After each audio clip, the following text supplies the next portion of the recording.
अपने बच्चों की रक्षा के लिए और उनके सुखद भविष्य की कामना से रखा जाने वाला जीवपुत्रिका या जीवतिया व्रत बहुत ही विशेष होता है। इस दिन माताएं अपनी संतान की रक्षा एवं कुशलता के लिए निर्जला व्रत रखती है।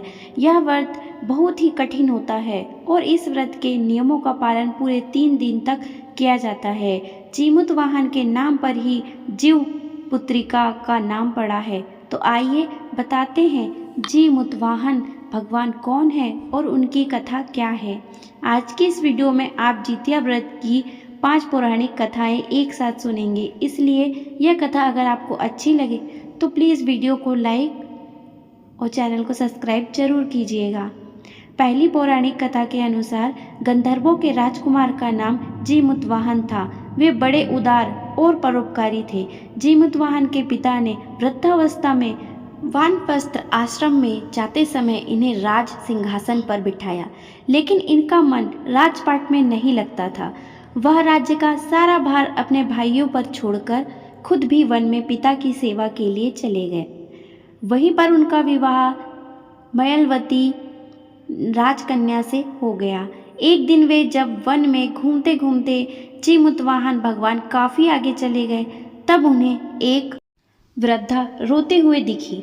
जीमूतवाहन ने उनसे रोने का कारण पूछा तो वह बोली कि मैं नागवंश स्त्री हूँ और मेरा एक ही पुत्र है। पक्षीराज गरुड़ के समक्ष नागों ने उन्हें प्रतिदिन खाने के लिए एक एक नाग सौंपने की प्रतिज्ञा की है और आज मेरे पुत्र की बलि का दिन है, इसलिए मैं बहुत परेशान हूँ। तब जीमूतवाहन ने वृद्धा को ढाढ़स बांधते हुए कहा, तुम चिंता मत करो और डरो भी मत, क्यों मैं तुम्हारे पुत्र के प्राणों की रक्षा करूंगा।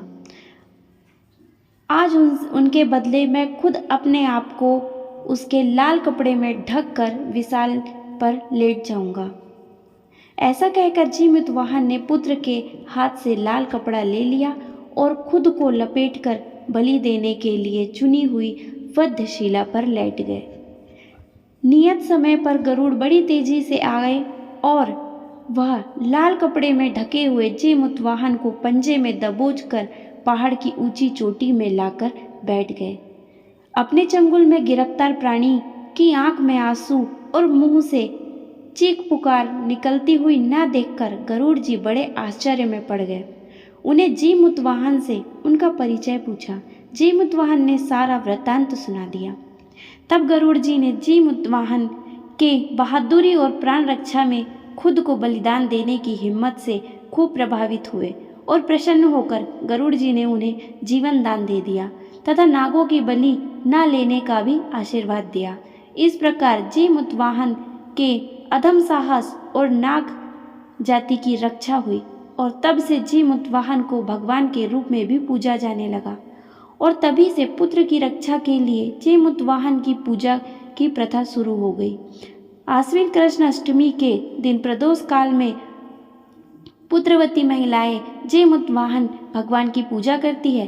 कैलाश पर्वत पर भगवान शंकर माता पार्वती को कथा सुनाते हुए कहते हैं कि आश्विन कृष्ण अष्टमी के दिन उपवास रखकर जो स्त्री प्रदोष काल में जीमूतवाहन की पूजा करती है तथा कथा सुनती है, उसके बाद दक्षिणा देती है, वह पुत्र का पूर्ण सुख प्राप्त करती है।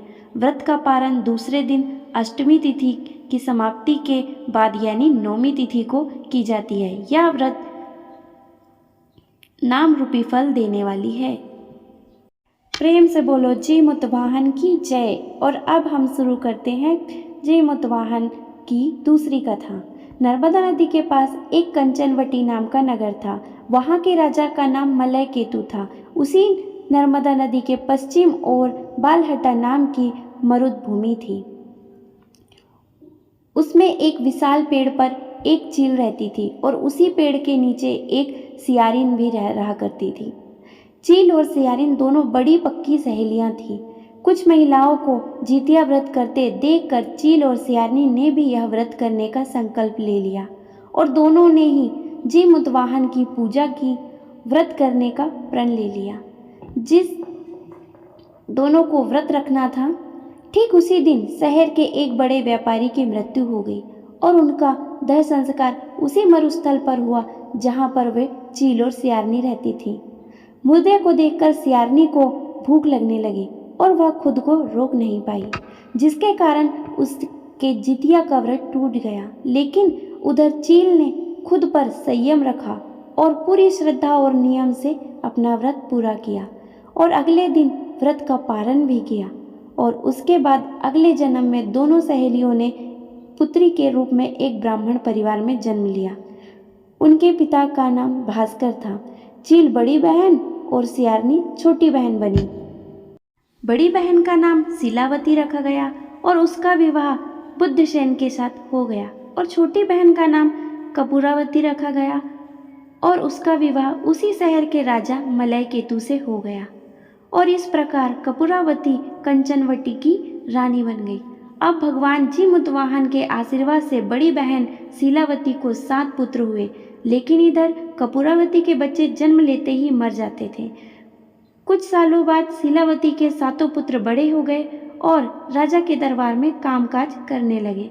उन्हें देखकर कपूरावती के मन में ईर्ष्या और जलन की भावना पैदा हो गई।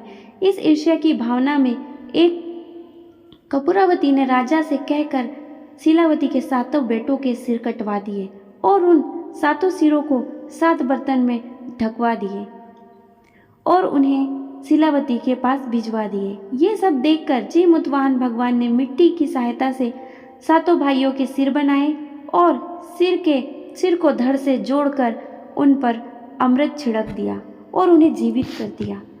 और खुशी खुशी वह बच्चे घर लौट आए।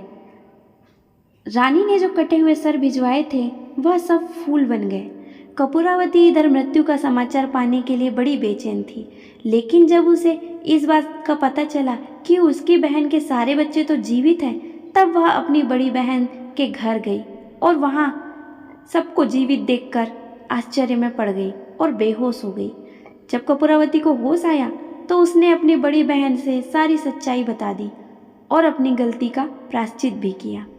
भगवान जीमुतवाहन की कृपा से बड़ी बहन को पुनर्जन्म की सारी बातें याद आ गई और वह अपनी छोटी बहन को उसी पेड़ के नीचे लाकर पूर्व जन्म की सारी बातें सुनाने लगी, जिसे सुनकर कपूरावती फिर बेहोश हो गई और मर गई। जब राजा को इसकी सूचना मिली तो उन्होंने उसी जगह पर उसी पेड़ के नीचे उसका देह संस्कार कर दिया। अब हम सुनेंगे तीसरी कथा। महाभारत के युद्ध के पश्चात पांडवों की अनुपस्थिति में कृतवर्मा तथा कृपाचार्य के साथ अश्वत्थामा ने पांडवों के शिविर में प्रवेश करके वहां के अनेक सैनिकों को मार डाला। अश्वत्थामा ने सोए हुए द्रौपदी के पुत्रों को पांडवों समझा और इनके सिर काट दिए। दूसरे दिन अर्जुन ने केशव के सारथी बनाकर अश्वत्थामा का पीछा किया और बंदी बना लिया।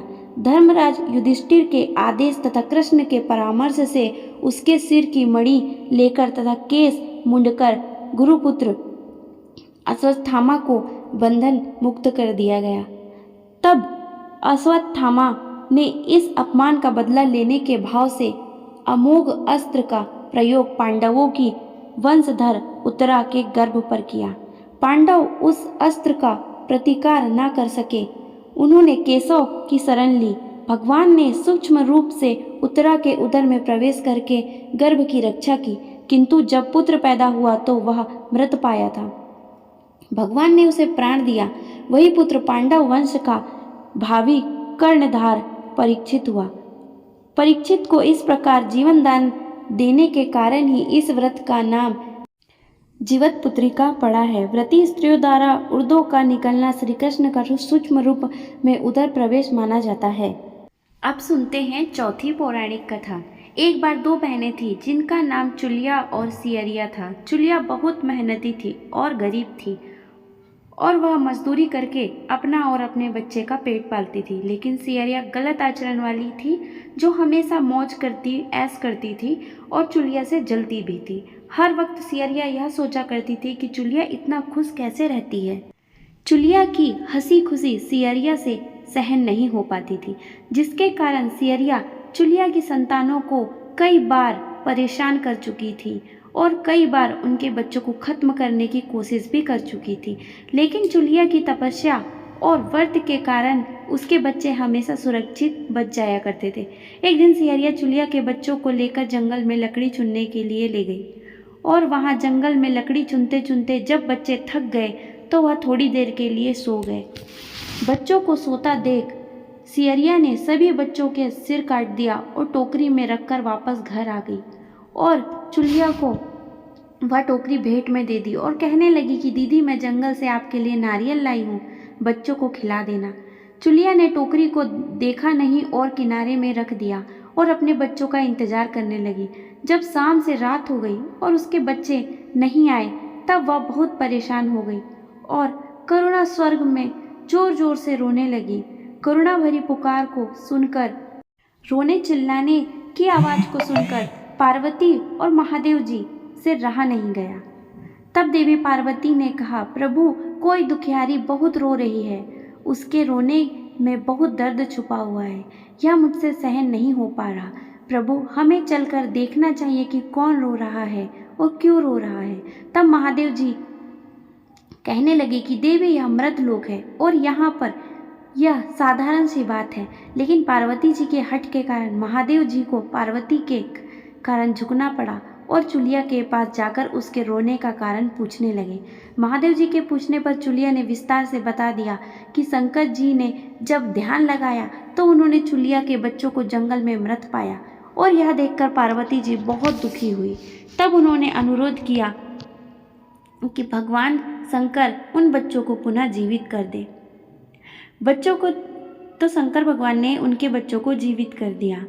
बच्चे नींद से उठकर मौसी को ढूंढने लगे पर मौसी वहाँ नहीं थी। बच्चे डर कर किसी तरह भटकते भटकते घर आ गए और उनकी मौसी ने उनके साथ जो कुछ किया वह सब अपनी माँ के सामने सच सच बता दिया। यह सुनकर चुलिया बहुत दुखी हुई और वह अपनी बहन सियरिया के यहाँ गई और उससे कहा कि तुम मेरे बच्चों को जंगल में छोड़कर क्यों आई। इसी बात पर चुलिया और सियरिया की पूरे 7 दिन तक लड़ाई हुई। उसके बाद 7 दिनों तक भी यह झगड़ा खत्म होने का नाम नहीं ले रहा था। तब दोनों बहनें जंगल में एक महंत के पास पहुंची। उस महंत ने कहा कि तुम दोनों जाओ, वहाँ कुछ बच्चे खेल रहे हैं, उन्हें बाल पकड़ के घसीट के मेरे पास लाओ। चुलिया की माँ की ममता थी तो वह बच्चों को घसीट कर नहीं ला पाई, लेकिन सियरिया ने उन बच्चों को बाल पकड़ के ऋषि के पास घसीट कर ले आई। तब महंत ऋषि ने उन्हें ये कहा कि तुम ऐसे ही हर जीवन में दूसरों को देखकर जलोगी, कुढ़ोगी और निसंतान रहोगी, और चुलिया को सुखी और सौभाग्यवती होने का आशीर्वाद दिया।